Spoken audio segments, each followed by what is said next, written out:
Madame, Monsieur, bonsoir et merci de votre fidélité. 19h sur Al Oula, c'est l'heure du journal. Voici les principaux titres de l'actualité.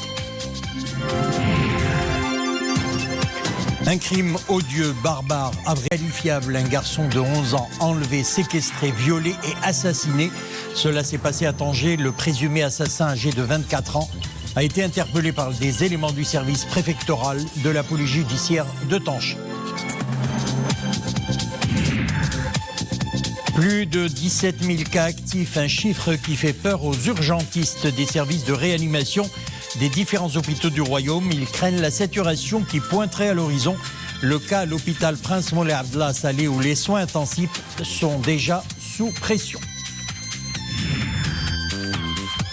Covid a fortement impacté bien des secteurs de l'économie, au Maroc comme partout ailleurs, mais il y a une filière qui s'en sort avec une activité record, celle du commerce électronique. Le digital aura bientôt son pacte, soutenu par le ministère de tutelle. Reportage à Casablanca. Avant de développer ces titres, sachez que Sa Majesté le roi Mohammed VI a reçu une lettre de reconnaissance et de soutien du Premier ministre du Commonwealth de la Dominique, M. Roosevelt Sherrit, pour l'engagement constant du Royaume en faveur d'une résolution pacifique du conflit en Libye. L'organisation récemment du dialogue libyen le 6 septembre 2020 visant à consolider le cessez-le-feu du 20 août 2020 et à faciliter les négociations entre les parties libyennes opposées, a constitué une relance historique du processus politique en Libye, écrit notamment M. Sherrit dans ce message. Tanger sous le choc après l'interpellation d'un individu soupçonné d'homicide volontaire sur mineur avec attentat à la pudeur. Les éléments du service préfectoral de la police judiciaire de la ville ont interpellé hier soir un individu âgé de 24 ans employé dans la zone industrielle de la ville, soupçonné du meurtre et d'abus sexuels sur un jeune mineur de 14 ans. Un crime, nous le disions, odieux, barbare et inqualifiable. Anissa Boumedi, Saïd Najah, Nissin Hamdaoui. La nouvelle du meurtre du petit Adnan est tombée comme un coup près. Les premiers éléments de l'enquête menée par la police judiciaire révèlent que l'enfant de 11 ans a été emmené par son agresseur âgé de 24 ans dans un appartement qu'il loue dans le même quartier résidentiel où vit la famille du jeune garçon. C'est là où l'homme a abusé sexuellement de son petit corps, commis l'homicide volontaire le même jour, avant de l'enterrer à quelques encablures de son domicile. Sous le choc, certains jeunes habitants du quartier montrent à notre équipe l'endroit où la dépouille de Adnan a été exhumée. Ils affirment aussi qu'en apprenant son meurtre, sa grand-mère a été emportée par une crise cardiaque. Nous condamnons cet acte criminel qui a coûté la vie à ce garçon. Ce crime nous donne froid dans le dos.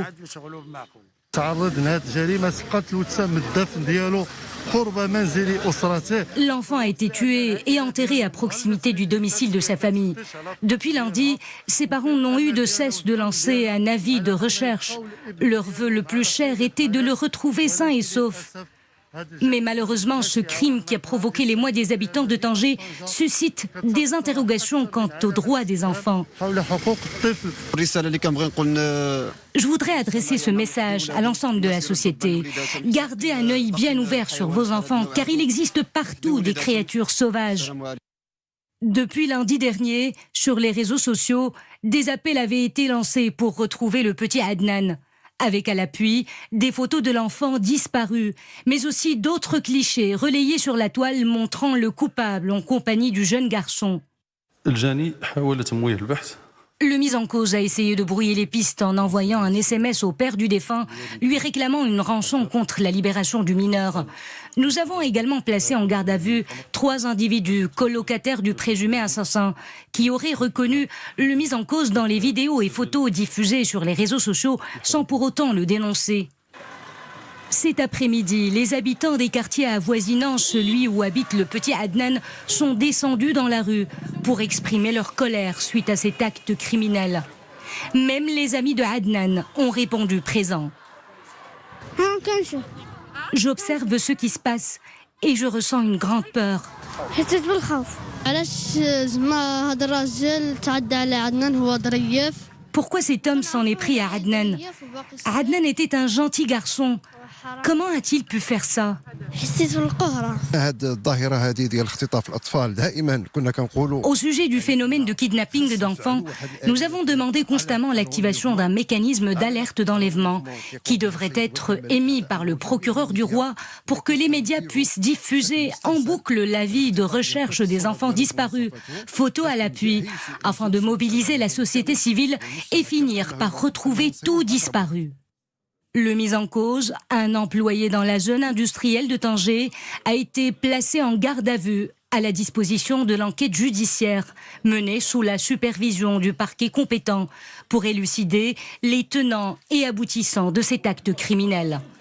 Quant au corps du petit défunt, il a été transféré à l'hôpital régional de la ville pour autopsie. Une très triste affaire. À Marrakech, un chantier de construction autorisé lié à l'extension d'une clinique privée au quartier de l'Hivernage s'est partiellement effondré, faisant 2 morts. 2 étages se sont effondrés, une vingtaine de maçons se trouvaient sur le chantier de construction. Une enquête a été ouverte par les autorités compétentes pour déterminer les causes de cet accident mortel.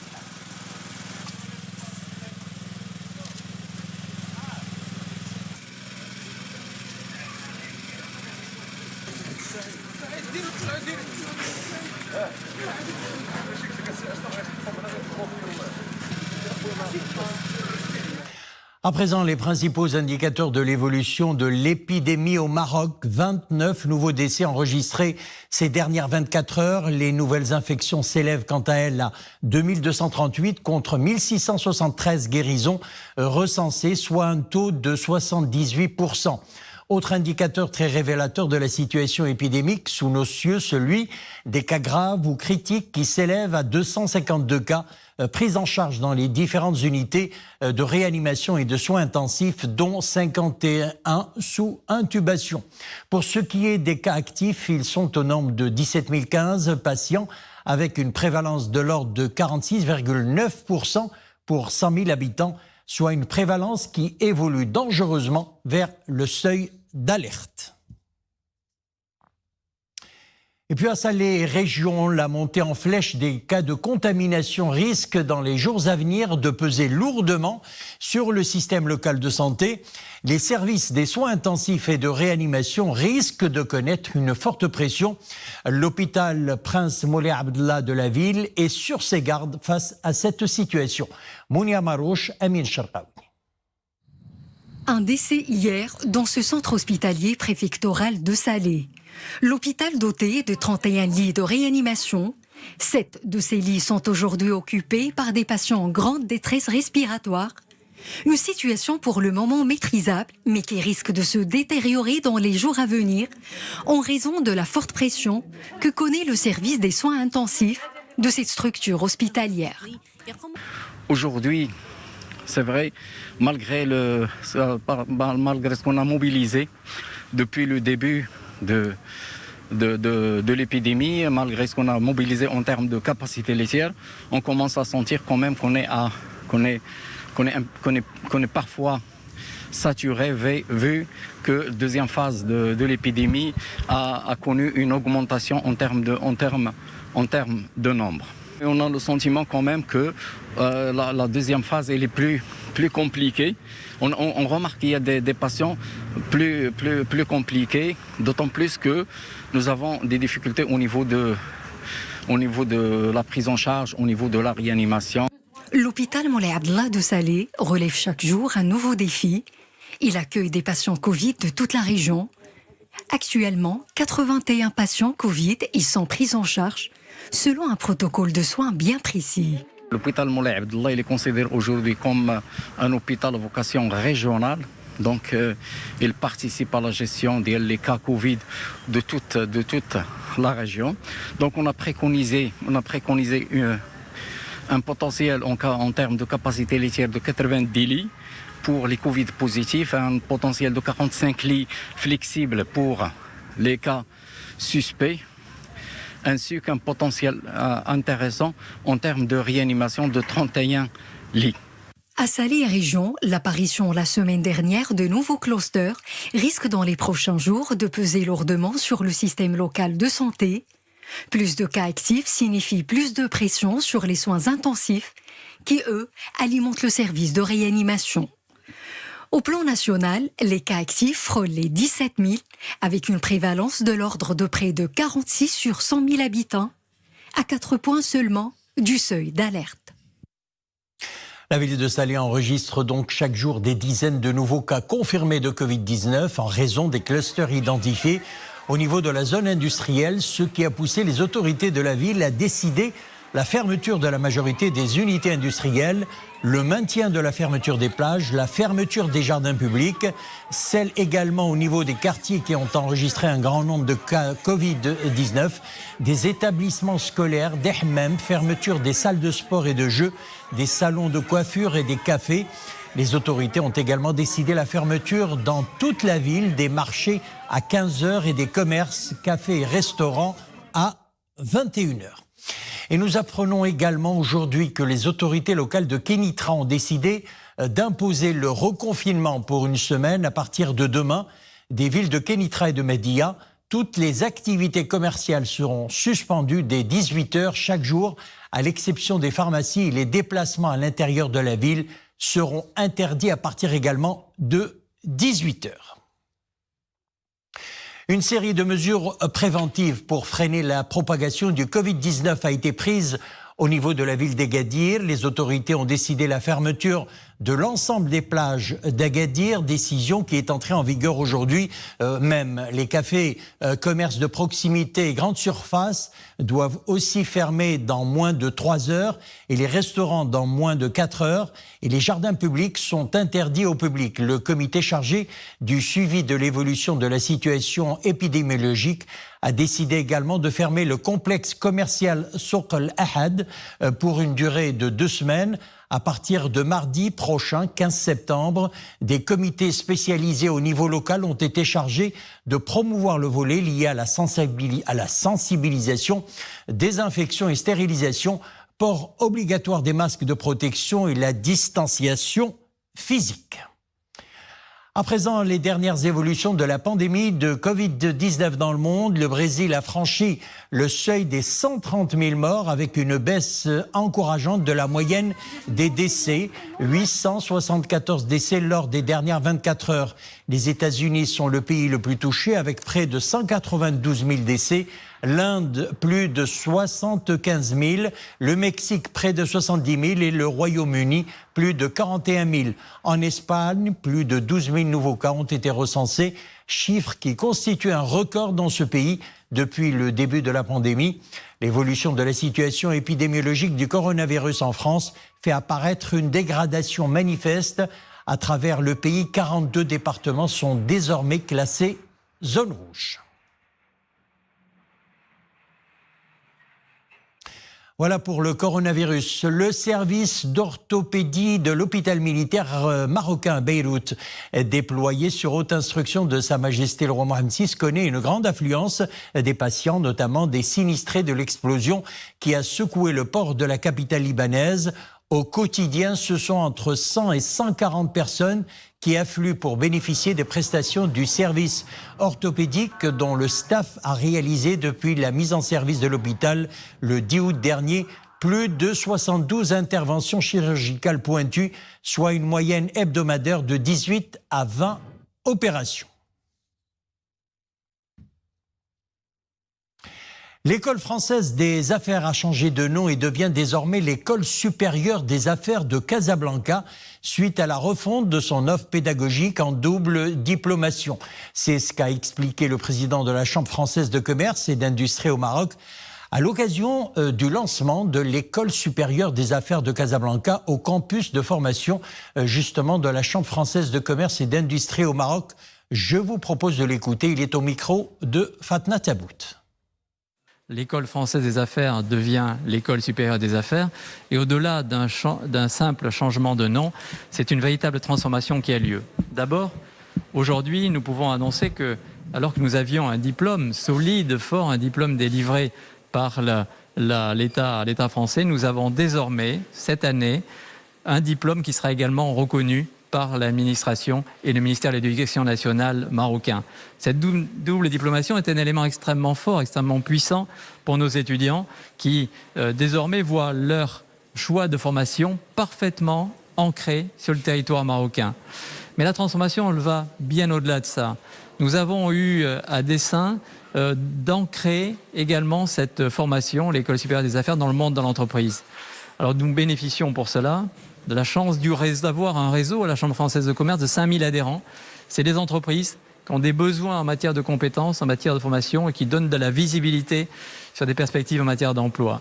Eh bien aujourd'hui, grâce à cela, nous pouvons dire que les étudiants qui rentrent dans le cursus des 3 années de l'École supérieure des affaires auront un emploi à l'issue en se basant, en s'appuyant sur ce réseau de 5000 adhérents. C'est fondamental.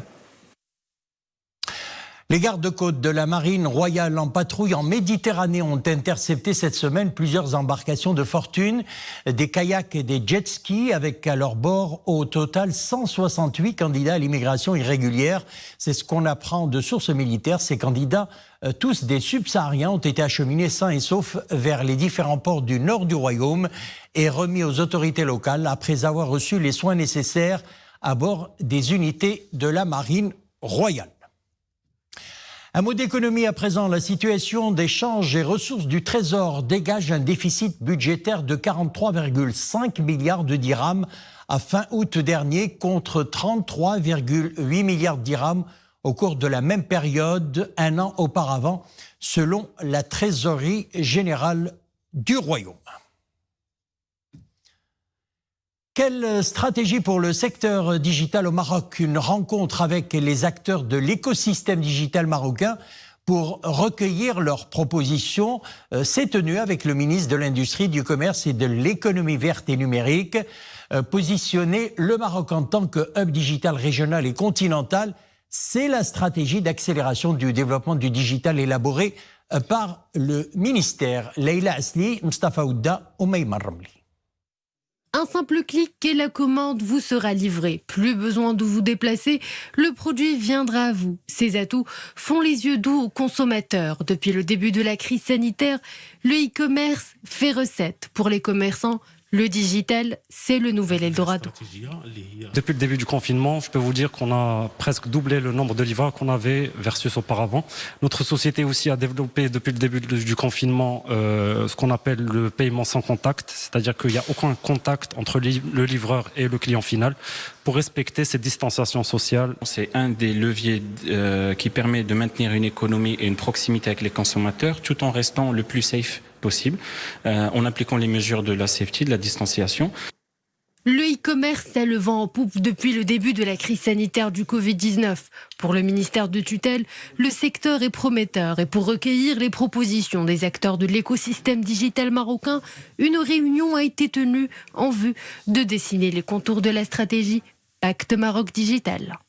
C'est le fruit d'un travail collaboratif qui propose plusieurs mesures concrètes de projets qui sont en totale convergence avec la note d'orientation du gouvernement, que ce soit sur le volet innovation, le volet éducation, le volet également brand, c'est-à-dire la marque marocaine qui peut être demain exportée, la marque du digital marocain. Donc nous avons travaillé aujourd'hui ensemble pour préparer le lancement de cette stratégie pour la mettre en œuvre avec des échéances les plus courtes possibles, parce que nous souhaitons mettre très rapidement en œuvre la majorité des décisions qui ont été prises conjointement. Au programme de cette feuille de route également, la création de nouveaux emplois, le développement des compétences dans les métiers du digital, l'amélioration de la gouvernance du secteur et le renforcement de la souveraineté numérique. Merci de nous avoir suivis. L'info revient sur Al Oula 21h. À bientôt.